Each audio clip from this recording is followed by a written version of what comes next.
Du bienheureux Don Colomba Margnon, Le Christ vit de l'âme, chapitre 12, La mère du Verbe incarné. Sommaire. Place que tient la dévotion à la Vierge Marie dans notre vie spirituelle. Le disciple du Christ doit, comme Jésus, être fils de Marie. Premièrement, ce que Marie a donné à Jésus. Par son fiat, la Vierge a accepté de donner au Verbe une nature humaine, elle est la mère du Christ. À ce titre, elle entre essentiellement dans le mystère vital du christianisme. Deuxièmement, ce que Jésus a donné à sa mère, il l'a choisie entre toutes les femmes, il l'a aimée et lui a obéi. Il l'a associée d'une façon tout intime à ses mystères, principalement à celui de la rédemption. Troisièmement, hommage que nous devons à Marie, exalter ses privilèges à l'exemple de l'Église dans sa liturgie. Quatrièmement, fécondité qu'apporte à l'âme la dévotion à la Vierge, Marie inséparable de Jésus dans le plan divin, son crédit tout-puissant, sa grâce de maternité spirituelle, demander à Marie de former Jésus en nous. Au cours de ces entretiens, je vous ai souvent dit que toute notre sainteté consiste dans l'imitation du Christ Jésus, dans la conformité de tout nous-mêmes au Fils de Dieu, dans notre participation à la filiation divine. Être par la grâce ce que Jésus est par nature, c'est la fin de notre prédestination et la forme de notre sainteté. Quos praecivit et predestinavit conformes fieri imaginis filiis sui. Romains 8, 29. Oui, or il y a dans notre Seigneur des traits essentiels et des traits accidentels. Le Christ est né à Bethléem, il a fui en Égypte, il a passé son enfance à Nazareth, il est mort sous Ponce Pilate. Ces diverses circonstances de lieu et de temps ne sont dans l'existence du Christ que des traits accidentels. Il en est d'autres et qui lui sont tellement essentiels que sans eux le Christ ne serait plus le Christ. Le Christ est Dieu et homme, Fils de Dieu et Fils de l'homme, vrai Dieu et vrai homme, ce sont là des titres constitutifs intangibles. Il y a dans les Écritures une parole étonnante appliquée à la sagesse éternelle, au Verbe de Dieu. Mes délices sont d'être avec les enfants des hommes. Deliciae me esse cum filiis hominum. Proverbe 8, 31. Qui aurait cru cela? Le Verbe est Dieu. Deus erat verbum. Et dans le sein de son Père, il vit dans une lumière infinie. Il possède toutes les richesses, les perfections infinies. Il jouit de la plénitude de toute vie et de toute béatitude. Et pourtant il déclare par la bouche de l'écrivain sacré qu'il trouve sa joie à vivre parmi les hommes. Cette merveille s'est réalisée, car le Verbe s'est fait chair et il a demeuré parmi nous. Et verbum caro factum est et habitavit in nobis. Le Verbe a désiré être l'un d'entre nous. Il a réalisé d'une manière ineffable ce divin désir, et cette réalisation semble, pour ainsi parler, combler ses vœux. Quand nous lisons l'Évangile, nous voyons en effet que le Christ affirme souvent sa divinité, comme lorsqu'il parle de ses relations éternelles avec son Père. « Mon Père et moi, nous sommes un » Jean 10, 30. Ou quand il confirme la profession de foi de ses auditeurs. « Heureux es-tu, Simon, disait-il à Pierre qui venait de proclamer la divinité de son Maître. Heureux es-tu, car c'est mon Père qui t'a fait cette révélation. » Matthieu 16, 17. Cependant, nous ne le voyons pas lui-même se donner en propres termes le titre de Fils de Dieu.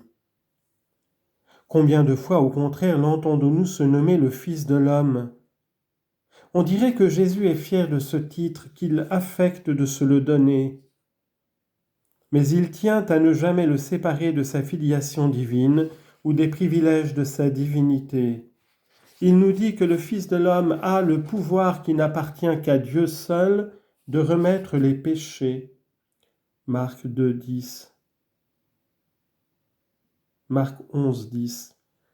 Nous voyons qu'aussitôt après que ses disciples l'ont proclamé le Christ, Fils de Dieu, il leur annonce que ce Christ, Fils de l'homme, devra souffrir, qu'il sera mis à mort, mais qu'il ressuscitera le troisième jour.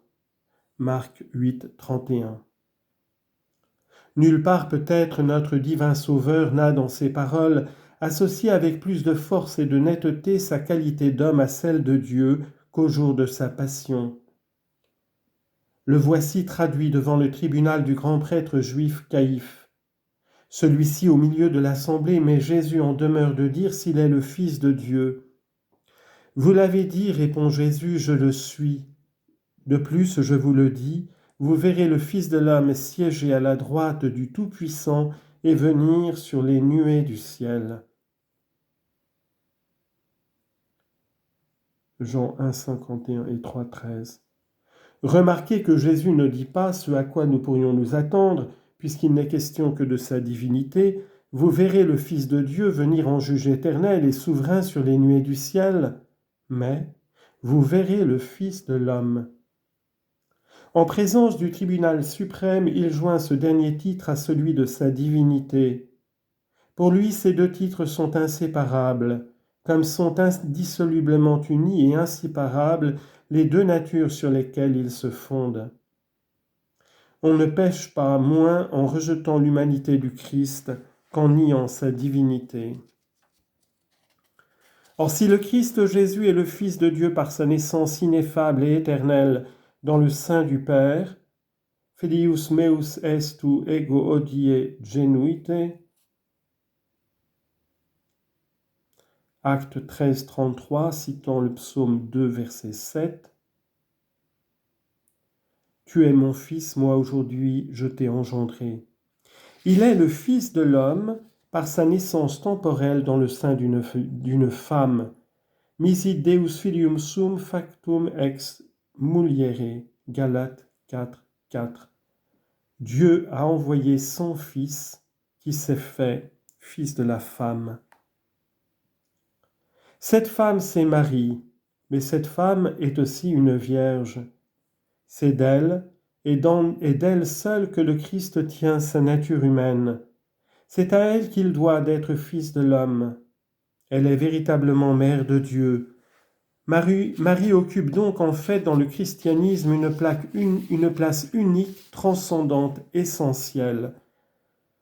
De même que la qualité de fils de l'homme ne peut se séparer dans le Christ de celle de fils de Dieu, de même Marie est unie à Jésus. En fait, la Vierge Marie entre dans le mystère de l'incarnation à un titre qui tient à l'essence même du mystère. C'est pourquoi nous devons nous arrêter quelques instants à contempler cette merveille d'une simple créature associée par des liens si étroits à l'économie du mystère fondamental du christianisme et par conséquent à notre vie surnaturelle, à cette vie divine qui nous vient du Christ, homme-Dieu, et que le Christ nous donne en tant que Dieu, mais en se servant, ainsi que je vous l'ai dit, de son humanité. Nous devons être comme Jésus, filius Dei et filius Mariae, fils de Dieu et fils de Marie. Il est l'un et l'autre parfaitement. Si donc nous voulons reproduire son image en nous, nous devons porter en nous cette double qualité. La piété d'une âme ne serait vraiment pas chrétienne si elle ne comprenait pas dans son objet la mère du Verbe incarné. La dévotion envers la Vierge Marie est non seulement importante mais nécessaire si nous voulons puiser avec abondance à la source de vie. Séparer le Christ de sa mère dans notre piété, c'est diviser le Christ, c'est perdre de vue le rôle essentiel de son humanité sainte dans la collation de la grâce divine. Quand on abandonne la mère, on ne comprend plus le Fils. N'est-ce pas ce qui est arrivé aux nations protestantes ? Pour avoir, sous prétexte de ne pas déroger à la dignité d'un médiateur unique, rejeté la dévotion à Marie, n'ont-elles pas fini par perdre jusqu'à la foi dans la divinité du Christ lui-même ? Si le Christ Jésus est notre Sauveur, notre médiateur, notre frère aîné, parce qu'il a revêtu la nature humaine, comment l'aimer véritablement, comment lui ressembler parfaitement, sans avoir pour elle, pour celle dont il tient précisément cette nature humaine, une dévotion particulière? Mais cette dévotion doit être éclairée. Disons donc en quelques mots ce que Marie a donné à Jésus, ce que le Christ a fait pour sa mère. Nous verrons dès lors ce que la Vierge doit être pour nous, et enfin la fécondité surnaturelle dont la source est la dévotion que nous montrons à la mère du Christ.